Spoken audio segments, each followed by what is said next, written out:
So ಎಲ್ಲವೂ ಕೂಡ ಗೊಂದಲದ ಗೂಡಾಗಿದೆ. ಅಧಿಕಾರ ಹಸ್ತಾಂತರ ಆಗುತ್ತಾ ಅಥವಾ ಅಧಿಕಾರ ಉಳಿಸ್ಕೊಳ್ಳುವಲ್ಲಿ ಸಿದ್ದರಾಮಯ್ಯ ಅವರು ಯಶಸ್ವಿ ಆಗ್ತಾರಾ? ಇದು $1,000,000 ಪ್ರಶ್ನೆ ಆಗಿದೆ. ಈ ಬೆನ್ನಲ್ಲೇ ಡಿ.ಕೆ. ಶಿವಕುಮಾರ್ ಅವರು ಪ್ರದರ್ಶಿಸುವ ಪ್ರತಿ ಪಟ್ಟುಗಳು ಕೂಡ ಈಗ ಫೋಕಸ್ ಮಾಡಿ ನೋಡಬೇಕಾದಂತಹ ವಿಚಾರ. ಕಾರಣ ಅವರ ಸಂಚಾರ ರಾಜಕೀಯ ಚರ್ಚೆಗಳ ನಡುವೆ ಬಿಹಾರಕ್ಕೆ ಡಿ.ಸಿ.ಎಂ ಡಿ.ಕೆ. ಶಿವಕುಮಾರ್ ಚುನಾವಣಾ ಪ್ರಚಾರಕ್ಕಾಗಿ ಡಿ.ಕೆ. ಶಿವಕುಮಾರ್ ನಾಳೆ ಬಿಹಾರಕ್ಕೆ ಪ್ರಯಾಣವನ್ನು ಬೆಳೆಸ್ತಾರೆ. ಬಿಹಾರದಲ್ಲೇ ಉಸ್ತುವಾರಿ ರಣದೀಪ್ ಸುರ್ಜೇವಾಲಾ ಅವರನ್ನ ಭೇಟಿ ಆಗ್ತಾರೆ. ಅಧಿಕಾರ ಹಂಚಿಕೆ, ಸಿಎಂ ಬದಲಾವಣೆ ಬಗ್ಗೆ ಚರ್ಚೆಗಳನ್ನು ಇಲ್ಲಿ ಮಾಡ್ತಾರಾ? ಇದೊಂದು ಕುತೂಹಲ ಇದೆ. ಬಿಹಾರದ ಬಗ್ಗೆ ವಿಪರೀತ ಟೆನ್ಷನ್ ಇದೆ ಕಾಂಗ್ರೆಸ್ ಹೈಕಮಾಂಡ್ಗೆ. ಯಾಕಂದರೆ ಅದು ಅಳಿವು ಉಳಿವಿನ ಪ್ರಶ್ನೆ. ಆಮೇಲೆ ಅವರಿಗೊಂದು ಅಲ್ಲಿ ಶಾಪದ ರೀತಿ ಇದೆ. ಅಲ್ಲಿ ಅಧಿಕಾರ ತಗೊಳ್ಬೇಕು ಅನ್ನೋ ತಲೆನೋವಿನ ಮಧ್ಯೆ ರಾಜ್ಯದ ಪಾಲಿಟಿಕ್ಸನ್ನು ಚರ್ಚೆ ಮಾಡ್ತಾರಾ ಅಥವಾ ಇವರು ಜಂಟಲ್ ರಿಮೈಂಡರ್ ಟೈಮ್ ಹತ್ರ ಬರ್ತಿದೆ ಅಂತ ಹೇಳಿ ನೆನಪಿಸ್ತಾರಾ? ಇದೊಂದು ಕುತೂಹಲ ಅಂತೂ ಇದೆ. ಯಾರ ಚರ್ಚೆ ಏನಾಗಿರುತ್ತೆ ಅಂತ. ಒಟ್ಟಾರೆ ಇದ್ದಿದ್ದೇನಂತಂದರೆ ಬಿಹಾರ ಚುನಾವಣೆ ಫಲಿತಾಂಶ ಬಂದ ನಂತರ ರಾಜ್ಯದಲ್ಲಿ ಕಾಂಗ್ರೆಸ್ನಲ್ಲಿ ಕ್ರಾಂತಿ ಆಗಿಬಿಡುತ್ತೆ ಅಂತಂದ್ಬಿಟ್ಟು. ಸೊ ಈಗ ಸುರ್ಜೇವಾಲಾ ಸೇರಿದಂತೆ ಪ್ರಮುಖ ನಾಯಕರನ್ನ ಭೇಟಿ ಆಗ್ತಾ ಇದ್ದಾರೆ ಡಿ.ಕೆ. ಶಿವಕುಮಾರ್. ಮಾತುಕತೆ ನಾಳೆ ಅವರು ಬಿಹಾರಕ್ಕೆ ಹೋಗ್ತಾರೆ. ಇವತ್ತು ಡೆಲ್ಲಿಗೆ ಹೋಗ್ತಾರೆ, ಡೆಲ್ಲಿಯಿಂದ ಬಿಹಾರಕ್ಕೆ ಹೋಗ್ತಾರೆ. ಬಿಹಾರದಿಂದ ಸಂದೇಶವನ್ನು ಹೊತ್ತು ಬರಲಿದ್ದಾರಾ ಡಿ.ಕೆ. ಶಿವಕುಮಾರ್? ಮುಖ್ಯಮಂತ್ರಿ ಬದಲಾವಣೆ ಬಗ್ಗೆ ಸುಳಿವೇನಾದರೂ ಸಿಕ್ಕಿದೆಯಾ? ಅಧಿಕಾರ ಹಸ್ತಾಂತರದ ಬಗ್ಗೆ ಸಿಗಲಿದೆಯಾ ಸ್ಪಷ್ಟತೆ?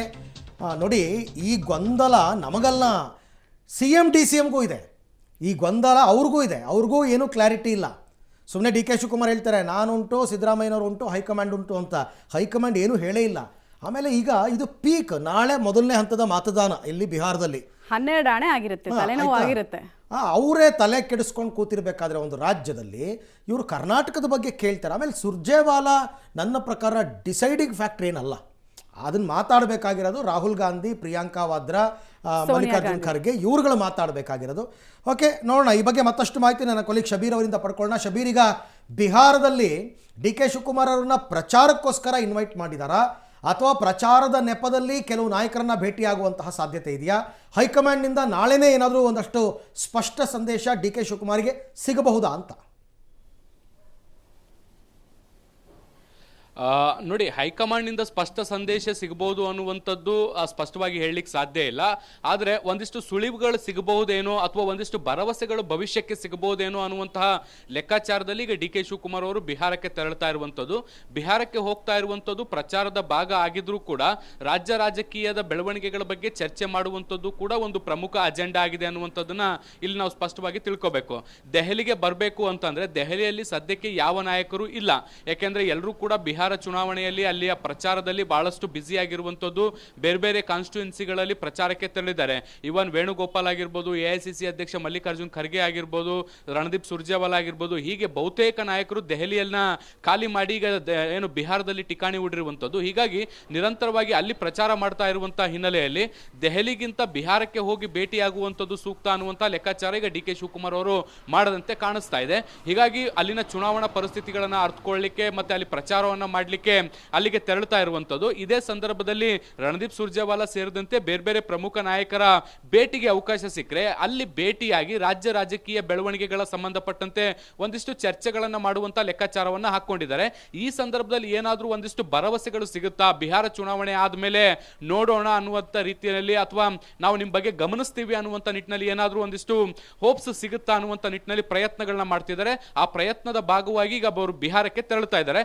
ಬಿಹಾರಕ್ಕೆ ಹೋಗಿ ಬಂದ ಬಳಿಕ ಅಲ್ಲಿ ಯಾರನ್ನಾದ್ರೂ ಭೇಟಿಯಾದ್ರೆ ಅಲ್ಲಿ ನಡೆದಂತ ಮಾತುಕತೆಯ ಆಧಾರದ ಮೇಲೆ ಮುಂದಿನ ಹಂತದಲ್ಲಿ ರಾಜ್ಯ ರಾಜಕೀಯದಲ್ಲಿ ಆಗಬಹುದಾದಂತಹ ಬದಲಾವಣೆಗಳೇನು ಅನ್ನುವಂಥದ್ದನ್ನು ಅಂದಾಜು ಮಾಡಬಹುದು.